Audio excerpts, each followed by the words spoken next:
to share that, then you're not going to get anywhere. How do we think? It's an interesting question.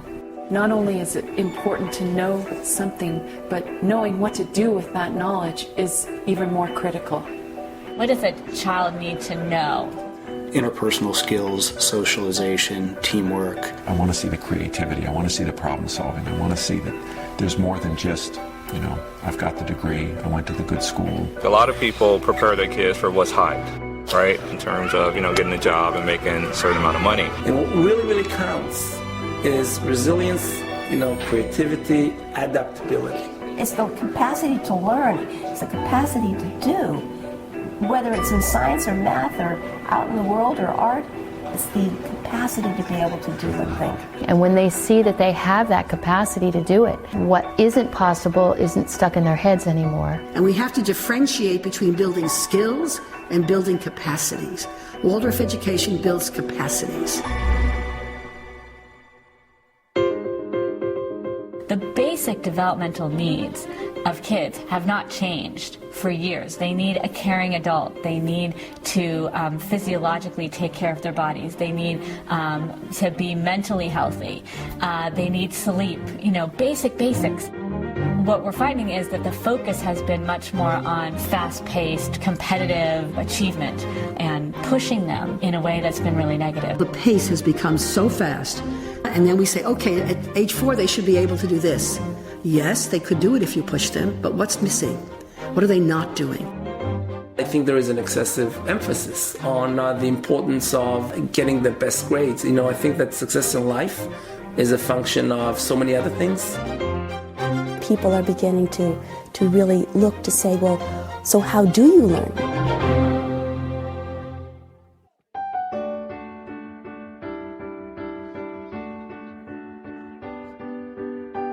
The Waldorf philosophy is to start a little bit later. When you don't start kindergartners with reading, kindergartners should be playing.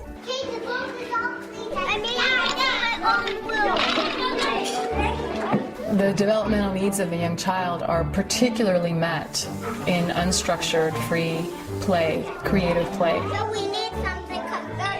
It engages their visual senses, their fine motor skills, their gross motor skills.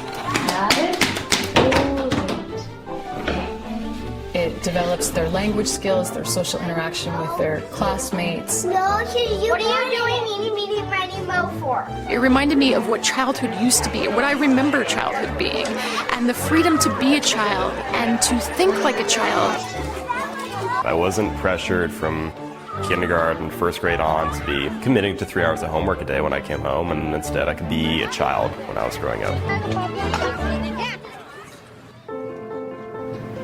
Who has been stung by a wasp? Well, when I got stung, it just felt like a flash of pain. It just feels like a pencil.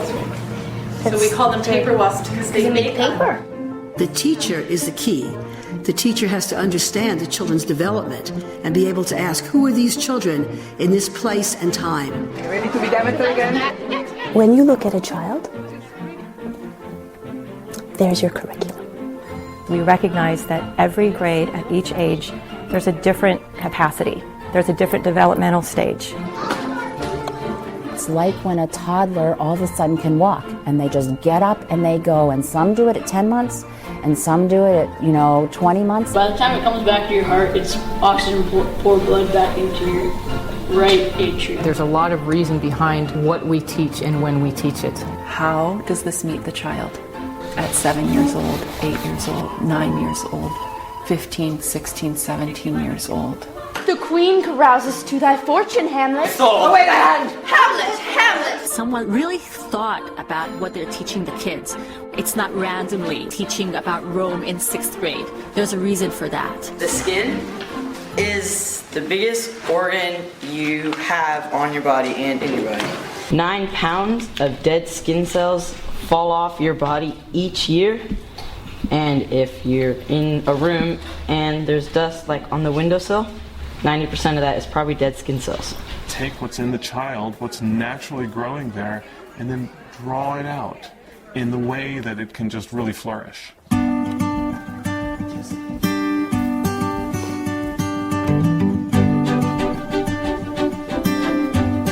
I think think for me, the most challenging thing, and I think actually one of the most fundamental things about Waldorf education, is to get out of the intellect and into the imagination.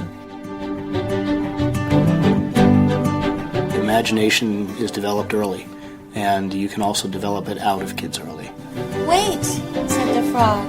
Think about what children like to do.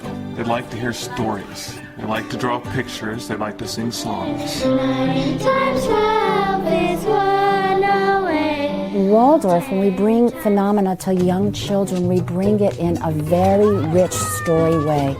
Through the great myths and fairy tales and legends and biographies to science and nature, so that the child begins to feel, what a place the world is. I'm so happy to know all about it. You walk down the hallways and, the place is just rocking with movement and clapping and times tables and singing and recorders and, skipping and all of these different things to literally tune up the body and say, get ready. 6 divided by 3 is 2, plus 22 is 24, minus 6 is 18, plus 8 is 26, not 16. Ooh, that happens, okay. They do all kinds of exercises that help integrate the brain, both sides, front, back. And crossing these midlines is strengthening that corpus callosum. We think about our minds, our brains, telling our hands what to do, and sometimes that is, of course, the case. But our hands inform our minds, our brains. It's a two-way street.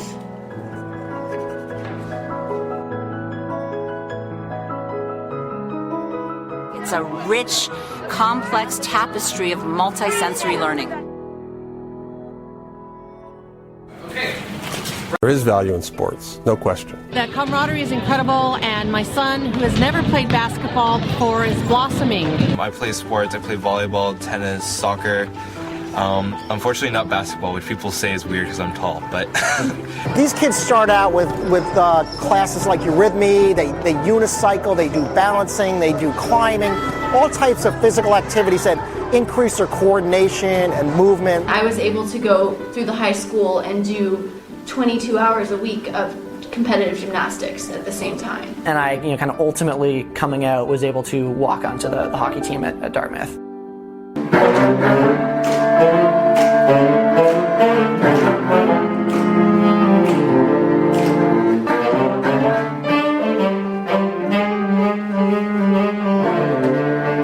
They have exposure, all sorts of exposures through Waldorf, so that they can kind of get a taste for different flavors of things to see what really may pique their interest. It's the doing, the tasting, the creating, the making of the experiment from scratch. It's not getting some pre-boxed thing.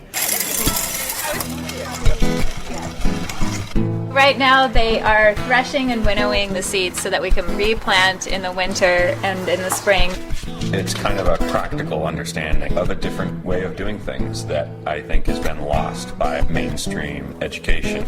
That approach to the world, engagement with the world, aliveness in learning is what Waldorf teachers work really, really hard to protect and keep at the center of what we're doing. You want to know a secret? Some of the tech world's biggest gurus are actually sending their own children to schools without a single computer. They're called Waldorf schools, and they are unplugged on purpose. Students use actual paper and pencils. Technology gets introduced. It's just something you experience. Later, when it's not gonna hypnotize you. You need to interact with it, and you need to be good at it to be competitive in today's job market. And I think that Waldorf understands that. They're wonderful techniques and tools, and we all use them, and we're grateful for them. We can't imagine not having them anymore. But when they're at school, what should they be doing? If you look at the things that the Silicon Valley CEOs are saying that they really want to see.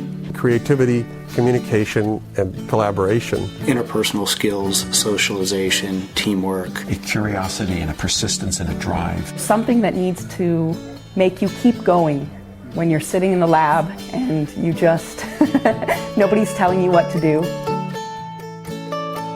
It sounds as if you can tell a kid, if you're only good at that, 30 years from now, you'll have a great job and you'll be sought after. We don't know. The safety net is is your own qualities, your own resilience. We can look around the world today and see a lot of 40-year-olds who don't know what they're doing because they were prepared for one thing and the world has changed. The big picture is the key here, because we live in a time where we don't know what the world is going to be like in 10 years. And they have to be able to think their way through it in a whole systems way. I feel like my kids are having a style of education that teaches them about adaptability, and it teaches them how to learn, and teaches them how to attack a problem and think about it and look at it from all different angles and solve it. And, ultimately at the end of the day, as you kind of move forward in life, those are the things that are going to set you apart.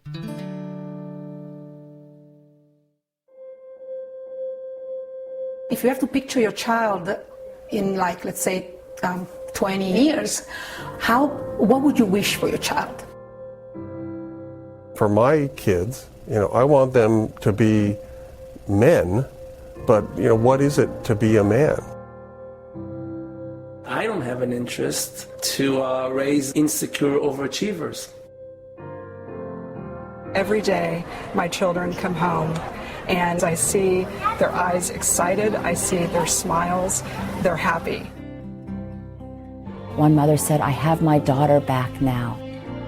I'm not sure if it's all Waldorf schools or just this school, but the students are allowed to grow as people. It's not like you're parts of a machine and you're just stamping out students. They're not just concerned about preparing them for college, a college career, but they're also more concerned about preparing them for life. If I had to simplify Waldorf, it would probably be that they teach you how to learn. If you carry that with you, then they've given you the fundamental building block of your life. In the long run, you want a healthy, happy 35-year-old, and no one's going to remember what your fourth grader gets in math. The older I get, the more I realize how difficult life can be sometimes. And if you're well adjusted, you're able to deal with the hurdles and both the good and the bad. Rudolf Steiner said, our task in Waldorf education is to prepare the children for the next stage of their life. That's our job. And so they become a truly actualized adult that can do what they're meant to do in the world.